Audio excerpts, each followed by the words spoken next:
Happy, beautiful day. It's Pete Cohen here with the Pete Cohen podcast. We are on an incredible journey of finding out more about geniuses and making you aware that, yes, you are a genius. Now, if you're hearing this for the first time, you're going to think I'm absolutely crazy.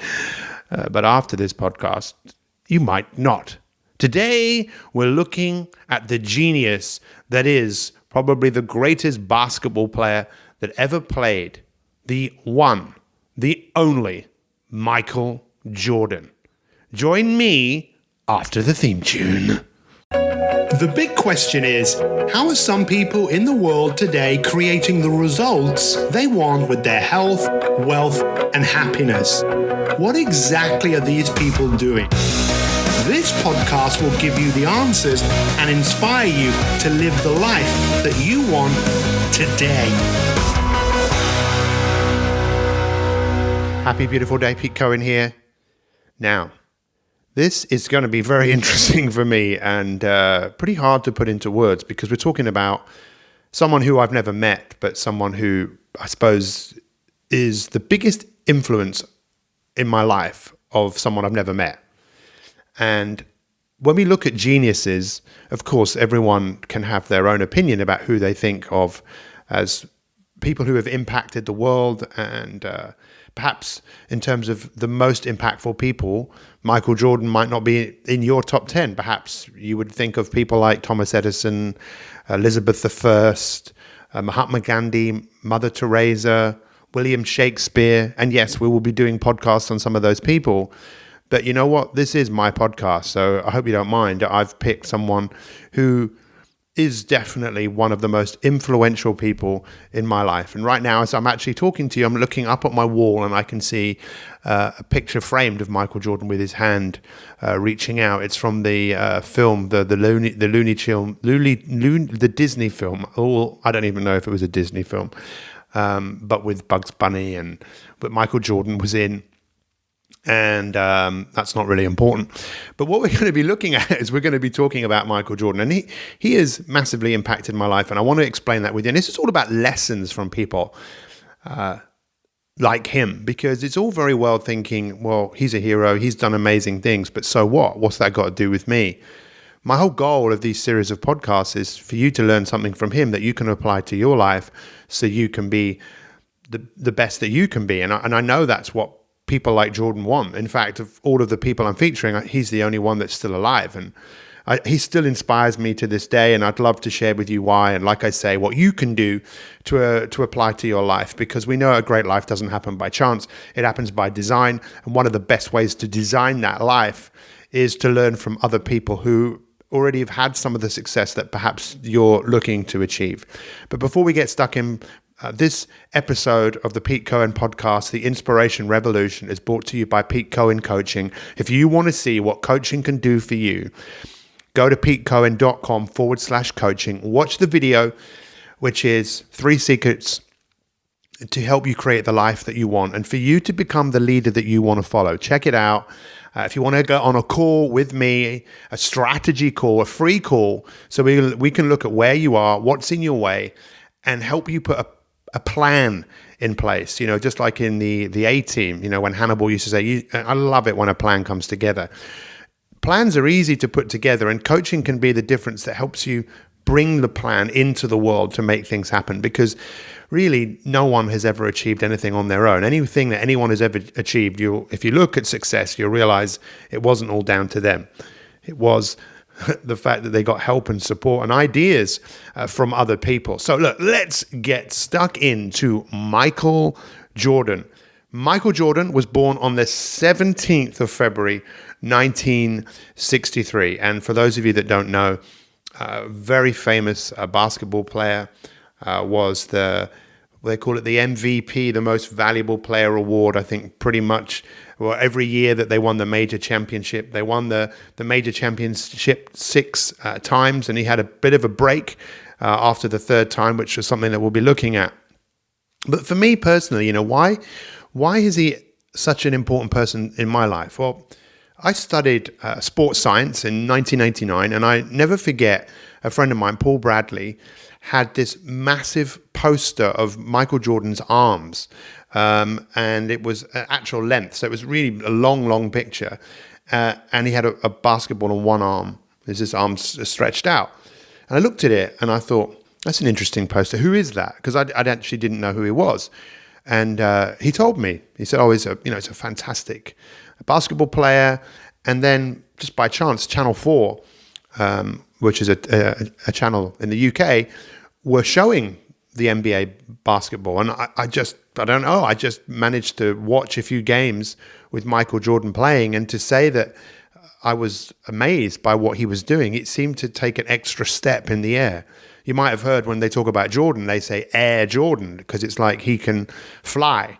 And all of the pictures, if I ever got a tattoo, which I don't think I ever would, I would actually get a tattoo of Air Jordan. I just absolutely love this picture of a man flying in the air, because I do think we have the ability to kind of fly. And I don't just necessarily mean fly physically. I mean fly to better things. We have the ability to transcend what we have been through. And I think he represents so much of that for me personally. And I watched him, and ever since that day, I've just become fascinated with his story. And as many of you know, I've worked in the world of sports psychology for many years. I never forget when snooker world champion Ronnie O'Sullivan, 5-time snooker world champion, came to me, and he was only going to be coming for a few hours, and he ended up staying for a few days. And the first thing I did, we sat down and I said, "Look, hey, would it be okay if we watched, one of my heroes? I'd love you to look at an athlete who I just think has really made the most of the talent that he has." And literally must have spent 6-7 hours just watching Michael Jordan videos with Ronnie O'Sullivan. And we did some other work with Ronnie O'Sullivan, and he then actually won 3 tournaments back to back, which was something he'd never done before. And he had someone to look up to. We all need someone to look up to. And that's why when I look up at Michael Jordan now, at the picture on my wall, he's got his hand out. It's almost like he's saying, get up. To me, he's saying, look, get up. It's not a question of what you do when you fall or when you fail. It's really a question of what you do when you get up. So there's an advert which you can go and check out. In fact, let me just play this to you, because this again summarizes a lot of what Michael Jordan means to me. So you're going to hear him talking in a second. I've missed more than 9,000 shots in my career. I've lost almost 300 games. 26 times I've been trusted to take the game-winning shot and missed.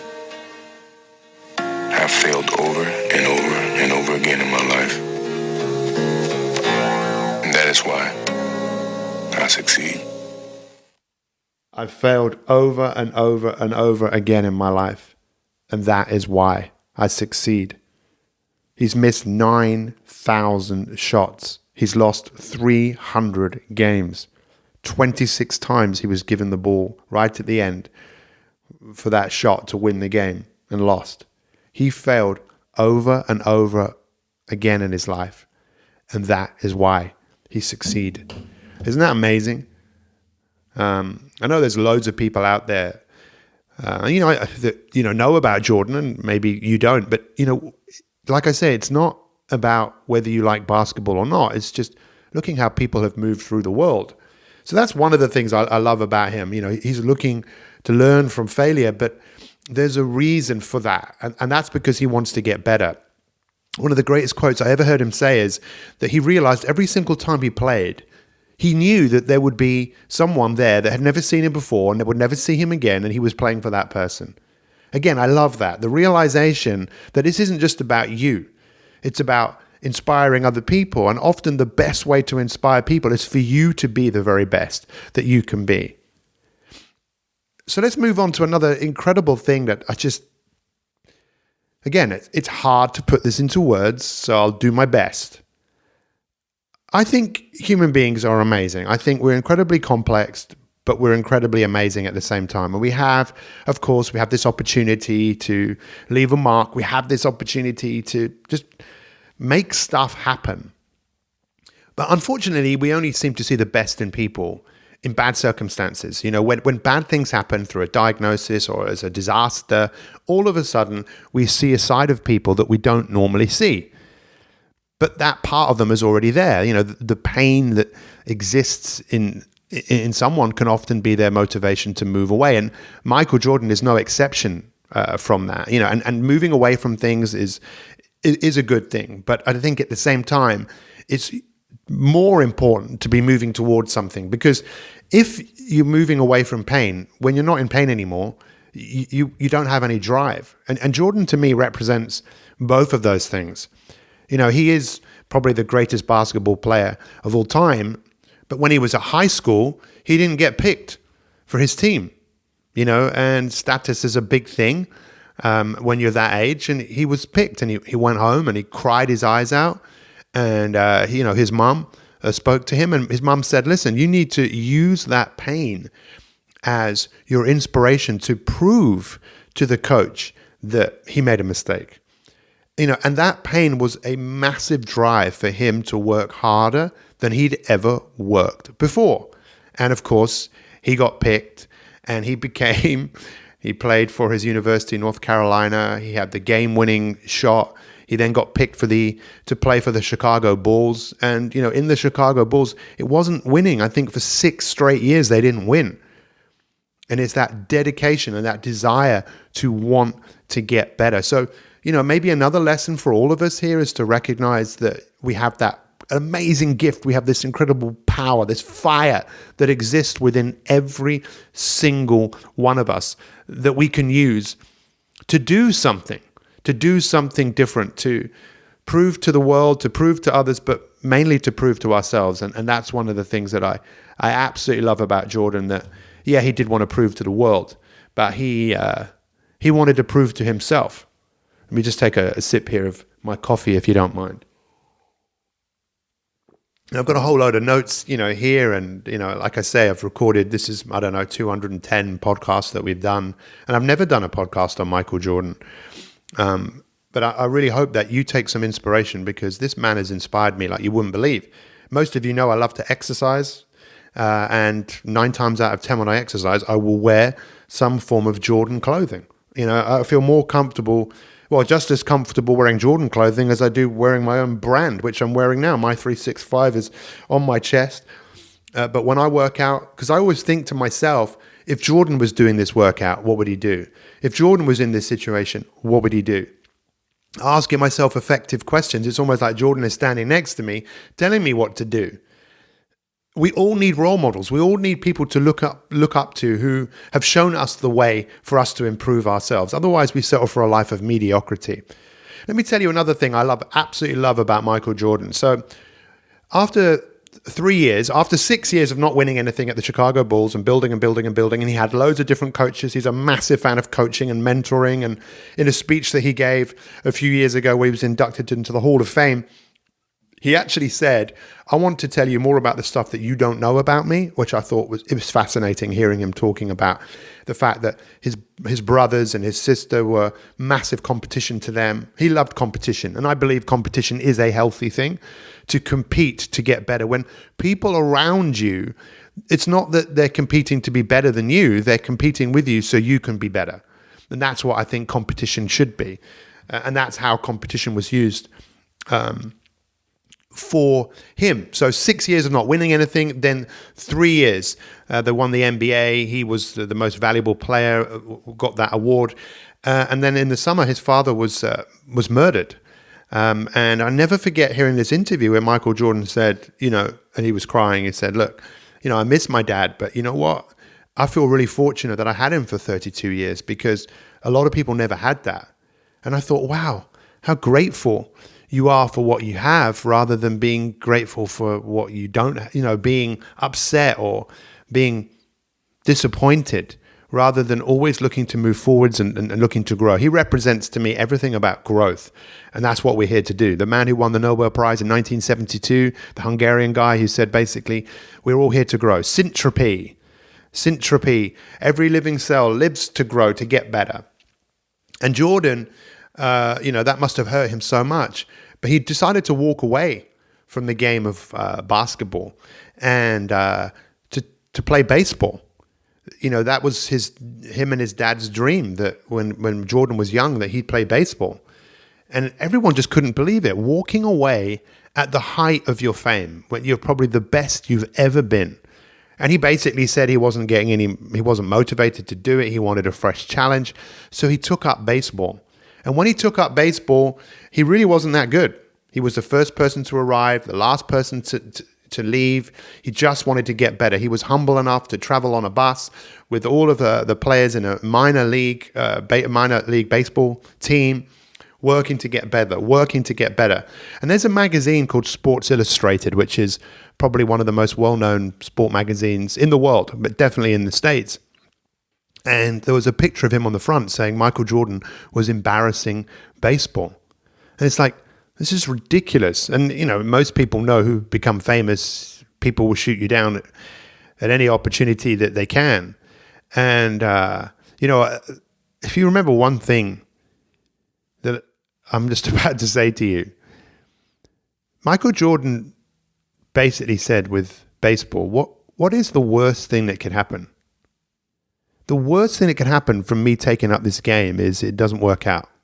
I fail. If that is the worst thing that can happen, surely it's still worth doing.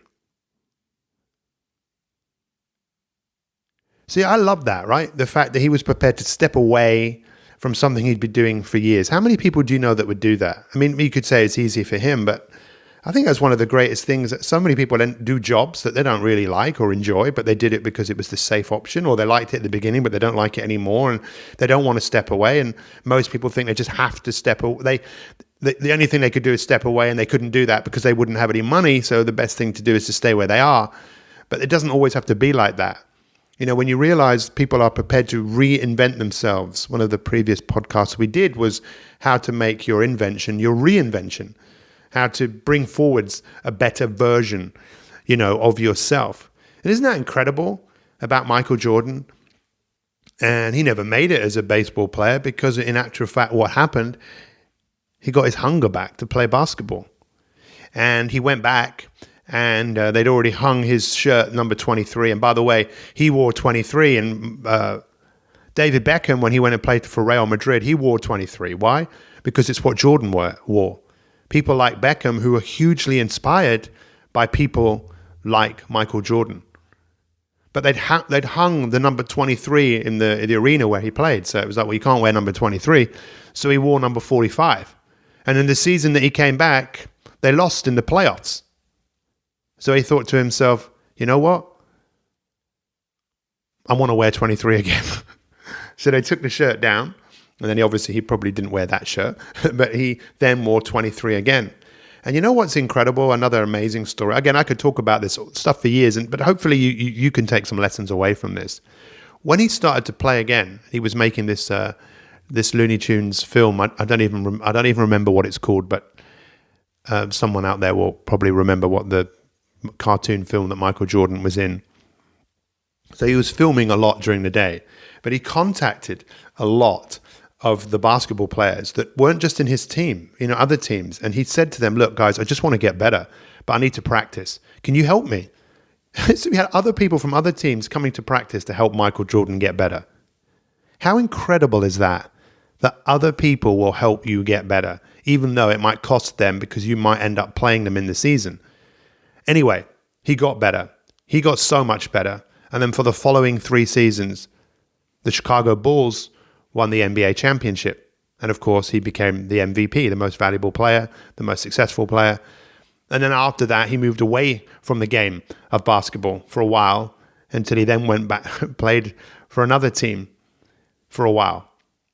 Now, what could you learn from Michael Jordan? Well, maybe learning about that, having that fire in you to not only prove to the world of who you are and what you're capable of doing, but also proving to yourself and using that fire, yes, to move away from something, but more importantly, having it to move towards something in your future.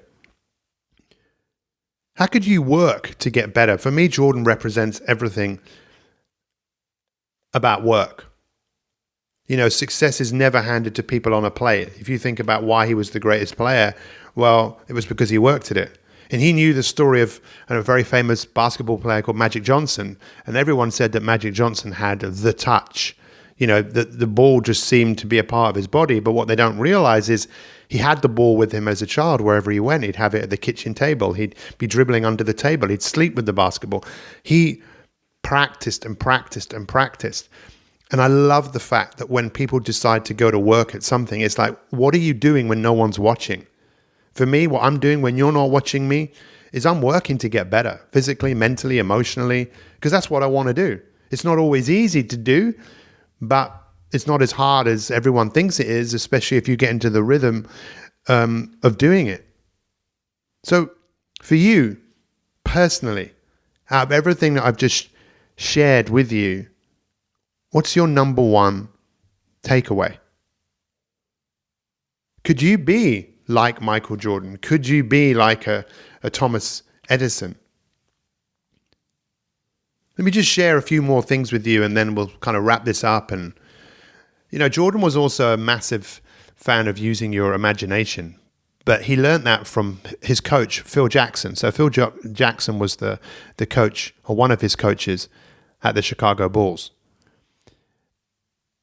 And Phil Jackson really got Jordan to embrace the whole concept of using your mind to see and identify with the person that you were becoming. So Phil Jackson would say, look, you need to imagine that you've been given the ball in the most challenging situation. It's all on you. And it's all about your ability to be in the moment. The moment becomes the moment. And Jordan practiced this over and over and over and over and over and over again. So many times he was given the ball and he had the feeling like he'd already done it. Now, with some of the athletes who I'm currently working with, who are in the position of needing to score goals, they are waiting to score a goal in order for them to feel good. So I posed the question to them, why are you waiting for that feeling? Why can't you have that feeling now? It's just a feeling. He really embraced using your imagination. He really embraced meditation. It was something else that he practiced, learning to still his mind, learning to quieten his mind down, because as we know, the ducks or the gremlins or the chimps and whatever it is that you think about, that voice in your head that you have it. He represented everything about being the best that you can be. And one of the things he said when he was inducted into the Hall of Fame was that he said, I hope that what he has been through has given the millions of people, that he's touched those people with optimism and a desire to win, to achieve their goals through hard work, perseverance, and a positive attitude. That's what he said. He said, I hope it's given the millions of people I've touched with the hope and optimism and desire to win, to achieve their goals through hard work, perseverance, and positive attitude. He also tells the story of, that whole thing of there's no I in team. And he said, yeah, but there's I in win. And he was all about winning at all costs. And sometimes winning at all costs means you have to be flexible, you have to change your ways. And, he's just awesome. And one of the other things he said, and we'll kind of wrap this up, he said, limits are like fears. They're just an illusion. We put limits on ourselves, and they're just an illusion. They're not real. And now just another story that I'd written down here. He tells the story of being in a practice with when he was at the Bulls. And the practice was, one team against another, and he would end up being on the winning team. And then halfway through, when they were winning, he'd stop and put him on the losing team. And he said that was just incredible because it was all about making him realize, turning it around, finding something inside himself to go above and go and beyond, to do what he needs to do. Look, there's so many more lessons that I could share with you about Michael Jordan. But I think that's enough. I think there's enough there for you maybe to listen to this again and think, well, how could I apply his dedication? How could I learn from him? The reality is you are a genius. And I've said this in this series of podcasts that we're now doing. The Romans believed that we had a genius, and with the football team I work with, many of them speak different languages. And I was sharing that the word genius actually means the same as genie, the genie in the lantern, the genie in the bottle, that they're the same word, the genie and the genius. The Romans believed you were born with a genius, a part of you that was strong and powerful, that would lead you in the right direction. It's the part of you that's got you to listen to this podcast from the beginning to the end. But we also have this opposition inside us, the opposition that is in opposition to moving us forwards because it wants us to stay where we are. It wants us to survive. The reason you're on this earth, my friends, is because there's something deep within your DNA that has just wanted you to survive the early years of your life so you could get to the point where you could reproduce. So unfortunately, what happened to most of us is we had to fit in. We needed to be in groups. We needed to just say the right thing, do the right thing to survive. What that's done for so many of us is kind of mess us up a little bit with many kind of, what's the word I would use? Insecurities, imperfections. Learning to overcome those, learning to overcome the part of you that judges yourself, judges others, judges circumstances, that takes work. That takes dedication. The part of you that can feel like a victim, the part of you that wants to please people, the part of you that wants to control situations. Learning to overcome that is where the beauty comes. So you can bring rise to your genius and bring your genius to the party of life, because that's what you're here to do. And if you don't believe that, that's absolutely fine. You don't have to listen to this. But get ready, because the next podcast will be on another genius, whether it's Elizabeth I, incredible lady, Leonardo da Vinci, Mahatma Gandhi. You'll just have to wait and see. I really appreciate you guys listening. And, I was talking to someone recently about growing your podcast. He said, look, the best way to grow your podcast is get the people who listen to tell people about it. And you can do that. If you want to, you can tell people about this podcast, and you'll never know what difference that might make to someone else's life. It's called paying it forwards. And that's what Jordan was all about, paying it forwards, inspiring you. He said, I hope what he's done is given the millions of people he's touched the hope and the optimism and the desire to go after their goals to win through hard work, perseverance, and a positive attitude. Thank you, Mr. Michael Jordan. I really hope that you listen to this podcast. And actually, I must also tell you, I've got 2 items of Jordan clothing coming to me. Thank you to Mr. Jonathan Bigg, who gave me a gift, and I've ordered some Jordan shoes and a Jordan jumper. Can't wait for it to arrive. Maybe the postman will bring it today and I can wear some new Jordan clothing. Guys, you guys rock it. You're awesome. You're fantastic. Thank you so much. What was your biggest takeaway? Write it down, and I can't wait to see you soon. You guys rock it. Much love to you, your family, your friends, to everything and everyone. All the best. Remember, a great life doesn't happen by chance. It happens by design. Thanks for listening to the podcast. If you want to find out what life coaching can do for you with me, Pete Cohen, then simply visit petecohen.com/coaching and book a free strategy call, and we can help you find out exactly what it is that you want and help you put a plan in place to create the future that you want today.